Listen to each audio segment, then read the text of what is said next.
বৌদিকে স্কুলে দিলাম, স্কুলে দিয়ে এবার আমি শুরু করলাম হাঁটা আমার রাস্তায়, যে রাস্তা আমি প্রত্যেক দিন হাঁটি। এই রাস্তাটা প্রত্যেক দিন এক নতুন নতুন সৌন্দর্য নিয়ে ধরা দেয় আমার কাছে। ওই দিন রোদ, মেঘ, বৃষ্টি, আর যেমন আজকে অভূতপূর্ব কুয়াশা, শুধু কুয়াশা। সকালে যখন বৌদিকে নিয়ে স্কুলে আসছে তো তখন রাস্তায় তো কিছু দেখাই যাচ্ছে না। ঘুম থেকে ওঠা মাত্রই বললো আমাকে রিয়া যে আজকে বাইরে খুব কুয়াশা। জানলা দিয়ে দেখে খুব একটা কিছু ভালো বুঝতে পারলাম না, মোটামুটি কুয়াশা তো প্রায়ই থাকে। যখন গাড়ি নিয়ে বেরোলাম, ওদিকে নিয়ে স্কুলের জন্য রওনা দিলাম, বাড়ির পাশে ডাকবালা মাঠে রাস্তা দেখা যাচ্ছে না। আমার তখন চিন্তা লেগে গেল, সোনাঝুরির রাস্তায় যখন ঢুকবো তখন রাস্তাটা কেমন অবস্থায় থাকবে। রাস্তা তো ঠিকই থাকবে, কিন্তু ভিজিবিলিটি কেমন থাকবে। যাই হোক, অতি সাবধানে গাড়িতে যত রকমের লাইট ছিল সব রকম লাইট জ্বালিয়ে আস্তে আস্তে আমি আর বৌদি দুজন মিলে চলে এসে পৌঁছলাম স্কুল।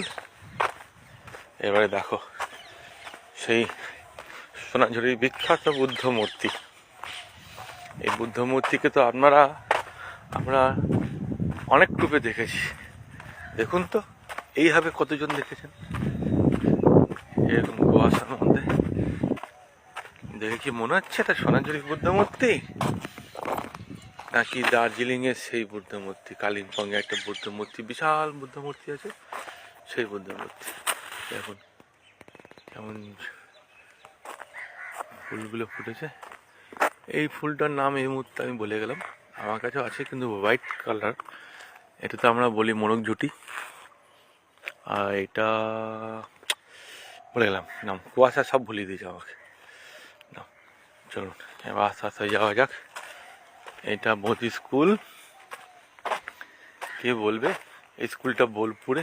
দেখে কি মনে হচ্ছে দুন স্কুল নয়, বা কার্শিয়াংয়ে কোনো নাম করা স্কুল, কার্শিয়াং কালিম্পংয়ের, যেখানে ম্যায় হু না সিনেমার শুটিংটা হয়েছিল, সেই স্কুলটার মতো লাগছে অনেকটা।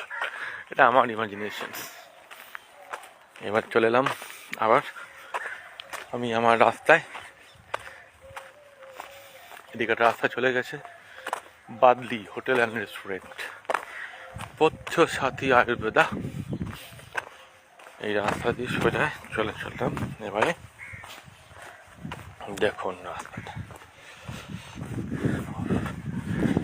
কিছুদিন আগেই এদের পরব গেছে আমাদের এই সাঁওতাল ভাই বোনদের গ্রামে, তো সেই জন্য তারা সাজিয়েছিলেন খুব সুন্দর করে আলপনা দিয়ে।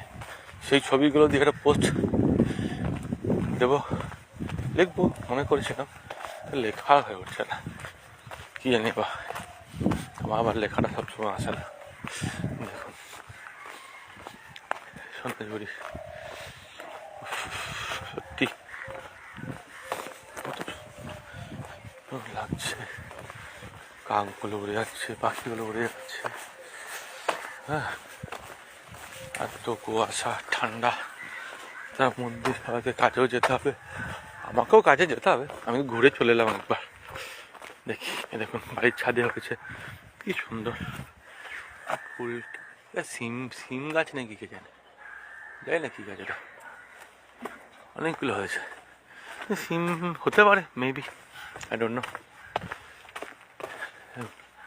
এই গাছগুলো সব ডালগুলো যখন কেটে দিল, আমি ভাবলাম যে ডালটা কেটে দিল কেন, এখন দেখছি কেন কাটলো। আবার আস্তে আস্তে পাতা বেরোচ্ছে। আমি চলুন আপনাদের আগে দেখাচ্ছি। এরকম একটা গাছ লম্বা কুতুব মিনার মতো দাঁড়িয়ে ছিল যখন প্রথম দেখলাম আমি, কাটা অবস্থায়। তারপর এখন তো গাছপালা, ডাল পাতা সব বেরিয়েছে সুন্দর করে। এখানে ছোট্ট পদ্ম পুকুর ছিল, তো পদ্ম পুকুরটা আছে তো, আছে, পদ্ম ফুলটাও কমে গেছে। জল কমে গেছে না, পদ্ম পুকুরটাও কমে গেছে।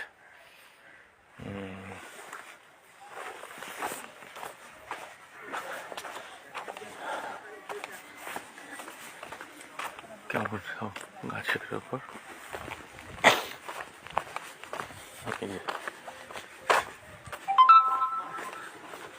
প্যাক প্যাক প্যাক করে চললো হাঁসের দল।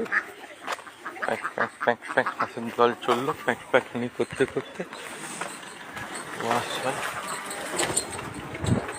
এই জায়গাটা ছোট্ট পল্লবপুরডাঙ্গা অঙ্গনবাড়ি কেন্দ্র। দেখুন দেওয়ালে কি সুন্দর মুরাল। এবার এই রাস্তা দিয়ে চললাম, যেতে যেতে বাংলার আওয়াজ পেছনা। রোজ হাঁটা হচ্ছে না, হ্যাঁ মাঝে মাঝে হাঁটতে আসা হচ্ছে ওদিকে দিয়ে।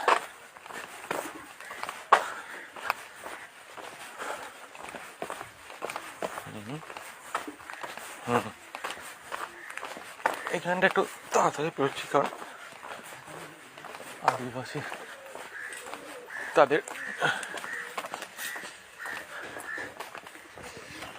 দৈনন্দিন জীবন সবগুলো ক্যামেরা বন্দি করতে চাই না, সবগুলো সবার সামনে আনতে চাই না। তাদের সাধারণ জীবনযাপন আর নিশ্চিন্ত যতটা পারে কাটান। এমনিতেই তো টুরিস্ট ছেলে বাস হয়ে গেল, কোনো রাস্তা ভিড় থাকে। একটু পরে আসবে, অনেকটা কুয়াশা এখন কমে এলো। আমি যে মুহূর্তে গাড়িটা নিয়ে বেরিয়েছিলাম তখন কুয়াশাটা আরো বেশি ছিল। সাংঘাতিক কুয়াশা ছিল, রাস্তা কিছু দেখা যাচ্ছে না এখন কুয়াশা। হয়তো আস্তে আস্তে চালিয়ে তো গেলাম। হ্যাঁ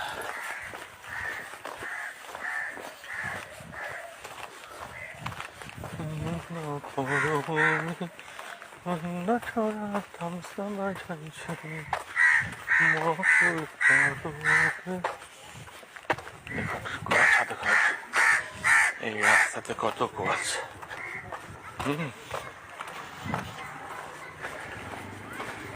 সাংঘাতিক কুয়াশা, প্রচুর কুয়াশা। এই যে গাছটার কথা বলছিলাম, কুতুব মিনার মতো দাঁড়িয়ে ছিল, সিঙ্গেল গাছটা শুধু।